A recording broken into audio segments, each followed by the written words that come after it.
Hi and welcome back to Dr. Young's Ancient History class, and today we'll be looking at the geography of Egypt. So we'll just be looking at the country of Egypt and what that land there is like and how that has influenced the history of Egypt, because some aspects in particular are very, very important, and so we'll be looking at those as we go through. So this is just the map of Egypt from Google Maps. So one of the first things you see when you look at the map, hopefully anyway, is you can see this running right through the middle, and that of course is the Nile River. The Nile is the longest river in the world, and it's a vital aspect of the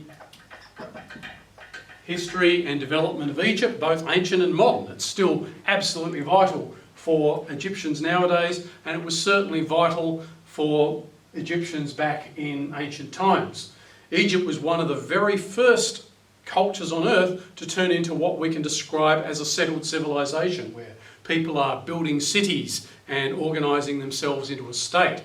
And this is around about 3000 BC, so 5,000 years ago when this started to happen. Of course, there were people living in Egypt before that, but Egyptian history as we know and understand it starts when the Egyptians started to form themselves first into little statelets throughout the Nile Valley, and then finally into one kingdom that we know of now as Egypt.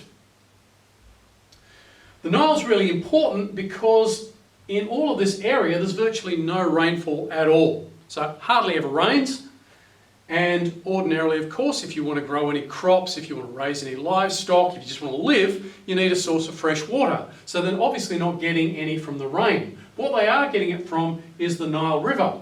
So if you go all the way up to the highlands of Ethiopia and Central Africa, you'll find the source of the Nile, which is thousands of kilometres away from even the southern border of Egypt. And it does rain a lot there, and every year in particular there's some very heavy rains that cause the Nile to actually flood. It doesn't actually do it anymore because of this dam here at Aswan, but back in ancient times, every year, very regularly, there was a flood.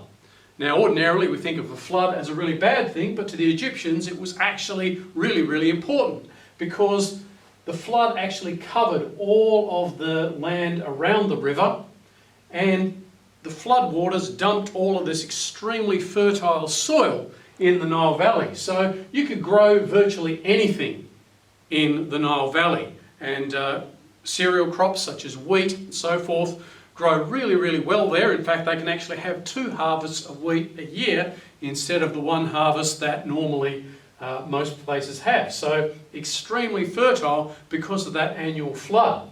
Out here in the desert, there's really nothing much at all. There's virtually nothing can grow there. If you actually go to Egypt today, like if you go to Central Australia, you see the desert and you see bushes and little trees, and some grasses can actually survive out there.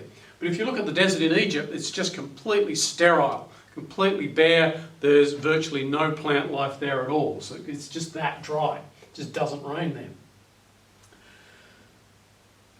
Egypt in ancient times was divided into what they called Upper and Lower Egypt. Now, if we're looking at a map here, we might think Upper Egypt's up here and Lower Egypt's down there, but that's not how they thought of it.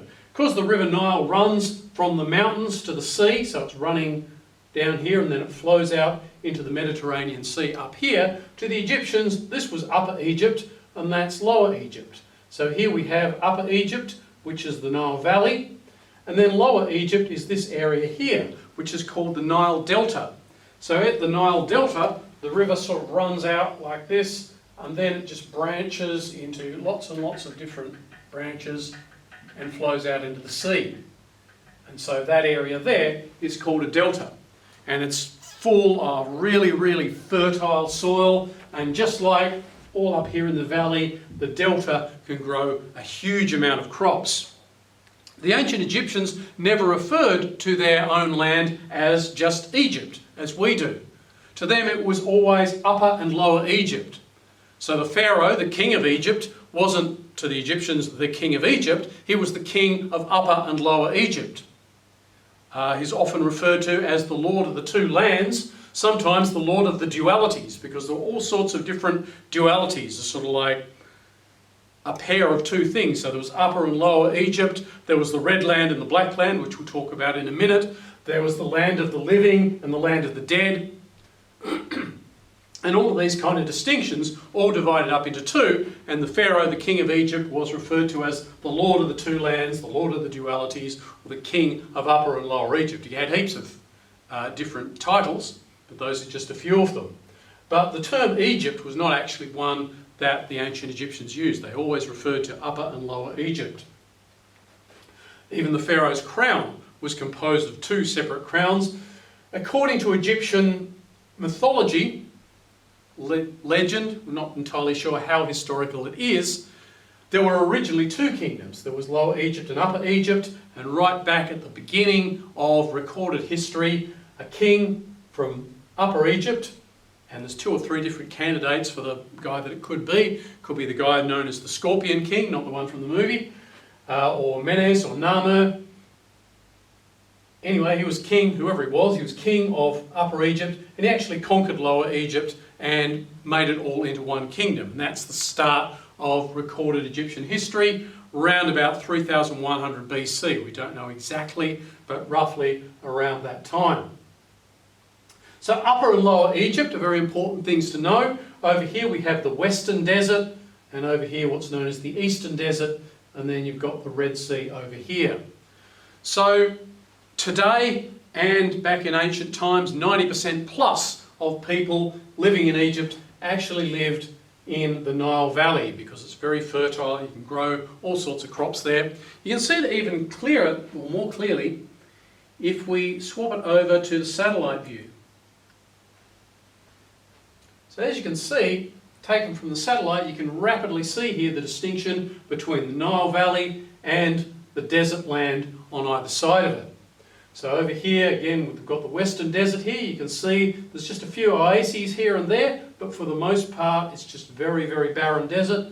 Same thing over here in the Eastern Desert, except there's more mountains over here. The Egyptians actually used that and exploited it for mining resources such as copper, iron, after they figured out how to smelt iron, and marble, and various forms of decorative stones. So there's a lot of and gems and various sorts like that too. So that was a fairly important area, obviously very sparsely populated.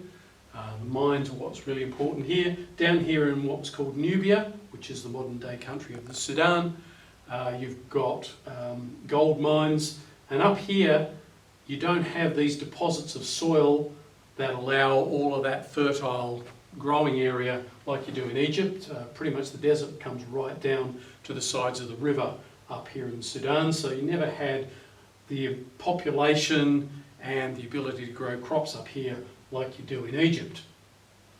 If we zoom in, we can find out a couple of other interesting facts. Just zoom in closely onto the Nile Valley around Luxor. You can still see that ribbon of green fertile land. When we get up nice and close,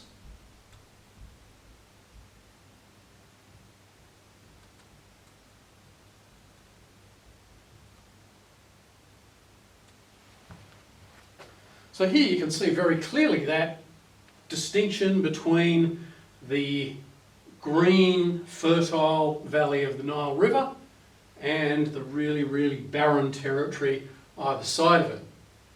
Now, the modern city of Luxor is located in the site of the ancient city of Thebes. Thebes was a very important city in Upper Egypt, and it was the capital of Egypt throughout the 18th dynasty and remained a very, very important location right throughout Egyptian history. It was also the centre of the worship of the god Amun, which is one of the most important gods of the Egyptian pantheon, and the worship of Amun was particularly concentrated in the massive temple complex of Karnak. Over here we've got the Valley of the Kings, so we'll be looking at that in a bit more detail next week, but this is the area where many of the pharaohs, particularly of the 18th, 19th and 20th dynasties, were buried in that secret valley, hidden from the Nile Valley here. So you've got this fertile area here, then it just stops really quite abruptly. And at the edge of it, you just get straight into the desert. Then you've got cliff faces all along here and mountains behind them. And in the mountains behind them, you've got the Valley of the Kings. Right at the edge of the cultivated zone, you've got temples that the Egyptians used to build.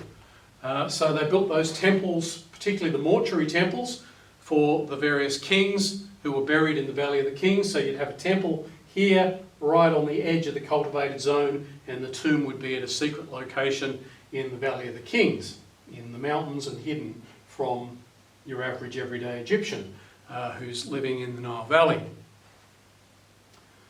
If you actually go to Egypt today, sometimes the edge here is really, really defined. You've just got this grass and crops growing up to a line that you can pretty much run your hand down, and then you've just got this barren desert on the other side. So that's a really, really significant part of the geography of ancient Egypt. The Egyptians used to refer to Egypt not only just with Upper Egypt and Lower Egypt, they had another division, which was the Black Land and the Red Land. So the Black Land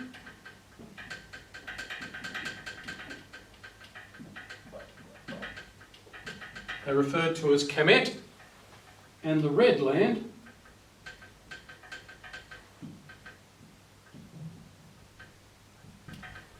they referred to as Deshret. So the Black Land, it's referring to this type of soil. The Black Land is the fertile land of the Nile Valley because of that thick, rich black soil that you pretty much grow anything in. And the Red Land is the desert, for the red or reddish yellow desert, which you pretty much can't grow anything in. So the Egyptians saw that as a division in their land, the division between the Black Land, Kemet, and the Red Land, Deshret. You might notice here, for Kemet, I've just got KMT, and Deshret, I've got Deshret. This is because we don't actually know how the Egyptians pronounced those words. We don't really know how they pronounced many words at all, because ancient Egyptian writing, hieroglyphic, doesn't actually have any vowels. It only has consonants. So the only thing we know really is k, m, t. We don't really know what went between those letters because it's not in the hieroglyphic alphabet at all. They're just consonants. So nowadays you'll hear people say Kemet, but it could have been Kumut or Kermit or who knows what, Komot. We really don't know because those vowels don't exist in the script anymore. But nonetheless, you can see that very, very important distinction there between the Black Land and the Red Land. Over here on the western side of the Nile is where the Egyptians believed that the spirits of the dead resided. So if you go up into Lower Egypt, or north into Lower Egypt, and you have a look at the pyramids, there on the western side of the Nile. You get down here in Luxor, all of the funerary temples and the tombs of the kings are all on the western side of the Nile. You don't have any on this side at all over here. The reason for that is the Egyptians associated the West Bank, or the West in general, with the world of the dead.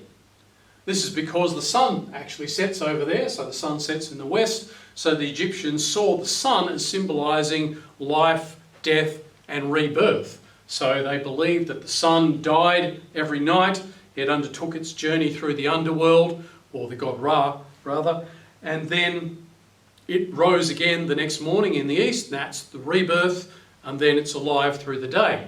And they believed, in their religious system, that the human soul could do that as well. That you could live your life, then you die, you travel through the underworld, and then you're reborn to live in a new life in the world of the dead. So that's where the Egyptians believed everything associated with death should be. So the funeral monuments, the funerals, the tombs, all of that stuff was over here on the western side of the Nile River. So that's the main parts that I wanted to cover in looking at Egyptian geography. Hopefully this has been somewhat informative for you. The next lesson I want to have a look at, which will be week 1, lesson 3, I want to have a look at just an outline of ancient Egyptian history so you can see where the New Kingdom fits. So all of these things will be uploaded to the Google Classroom, so I'll see you on there.